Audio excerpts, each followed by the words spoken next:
जय भोले की हर हर महादेव बप्पम भोले। आज मैं आपको सुख सागर श्रीमद् भगवत कथा प्रथम स्कंद का 6वां अध्याय सुना रही हूँ। सुनिए। वेद व्यास विश्वास हित हरि सौभाग्य विचित्र नारद ने गत जन्म कर कहो पुनीत चरित। सुनिए। सूत जी बोले, हे ब्राह्मण, सोनक आदि देव ऋषि नारद जी ने जब इस प्रकार से अपने पूर्व जन्म की कथा श्री व्यास जी को सुनाई और उन्हें श्री हरि यश वर्णन करने का दिव्य उपदेश किया, तब भगवान श्री वेद व्यास जी नारद जी से पुनः प्रश्न करने लगे। श्री वेद व्यास जी ने पूछा, हे देव ऋषि, उन्हें ज्ञानो उपदेशक साधुओं के चले जाने पर फिर आपने क्या किया और शेष आयु आपने किस वृत्ति से पूर्ण की? समय प्राप्त होने पर आपने वह शरीर कैसे त्यागा? समय तो सब बातों को भुला देता है, फिर आपको पहले जन्म की स्मृति अब तक कैसे बनी रही? इन बातों को स्पष्ट रूप से बतलाइए। नारद जी ने कहा, मेरे विज्ञान देने वाले महात्मा जब चले गए तब मेरी माता अबला स्त्री दासी बेचारी पराधीना होते हुए भी मुझ इकलौते पुत्र के प्रति अधिक स्नेह रखती थी। उस समय मेरी आयु केवल 5 वर्ष की थी। मेरा भी उनके सिवाय और कोई भी सहायक न था। अतः मेरी और मेरी माता दोनों एक सुंदर ब्राह्मण परिवार में रहने लगे। तत्पश्चात एक दिन की बात है कि मेरी माता अंधियारी रात में बस्ती से बाहर गाय धोने को गई।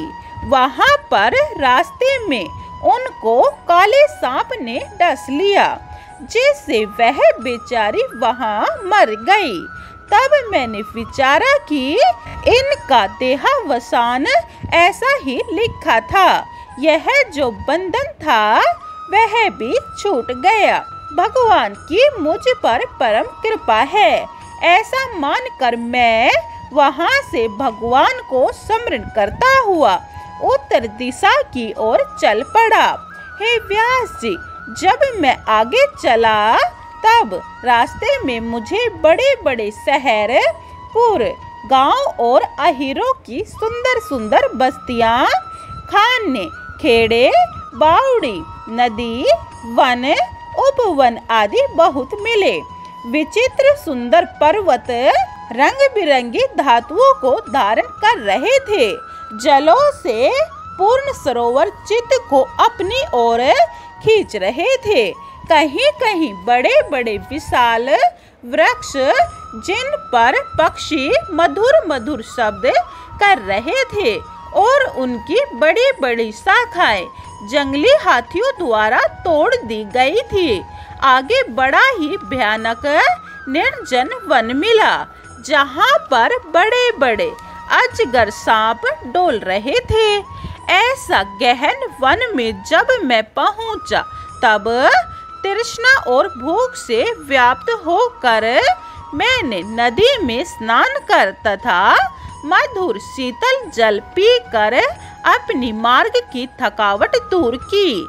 ऐसे निर्जन वन में एक पीपल का विशाल वृक्ष था। उनके नीचे शीतल छाया में बैठकर मैं अपने मन में श्री हरि भगवान का चिंतन करने लगा। प्रेम की डोर से बंधे हुए भगवान इस प्रकार से भक्ति पूर्वक ध्यान करने पर मेरे हृदय में प्रकट हो गए। तब प्रेम भाव से मैं उनके शुद्ध स्वरूप का दर्शन करने लगा और आनंद सागर में इतना डूब गया कि मुझे अपनेपन का अनुसंधान न रहा। फिर भगवान अंतर्ध्यान हो गए। उनके दर्शन के बिना मैं पागलों की भांति इधर उधर भटकने लगा, किंतु मुझे वह दिव्य स्वरूप फिर दिखाई न दिया। इनके अंतर उन सर्वव्यापक परमात्मा ने आकाशवाणी से मुझसे कहा, हे पुत्र, तू मेरा दर्शन इस जन्म में कदापि नहीं कर सकता। अभी तू पूर्ण योगी नहीं है। केवल भक्ति द्वारा पाप रहित होने के कारण तुझे एक बार हृदय में अपना दर्शन दे दिया है, जिससे तू निरंतर मेरे दर्शन करने की अभिलाषा करता रहे।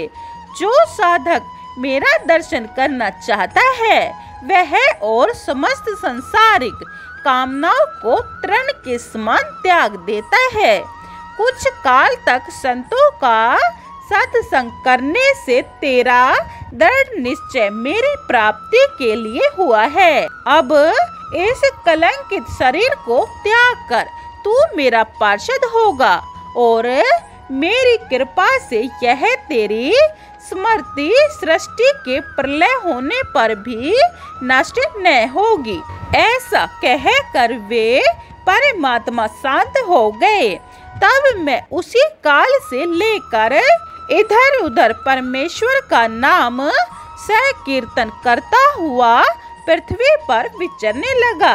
लज्जा संकोच सब त्याग दिया और चलता फिरता उन भगवान की लीलाएं गाने लगा और उनका निरंतर स्मरण करने लगा तथा अपने उस आनंद समय की परीक्षा देखने लगा कि कब मैं हरि का पार्षद होऊंगा।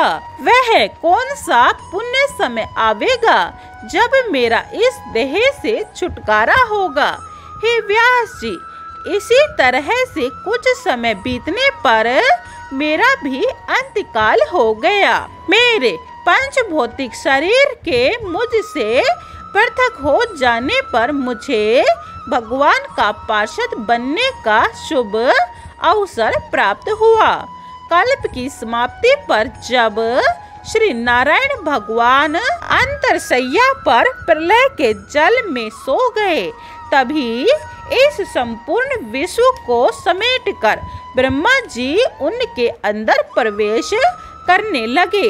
तो मैं भी उनके श्वास के साथ साथ अंदर हृदय देश में घुस गया।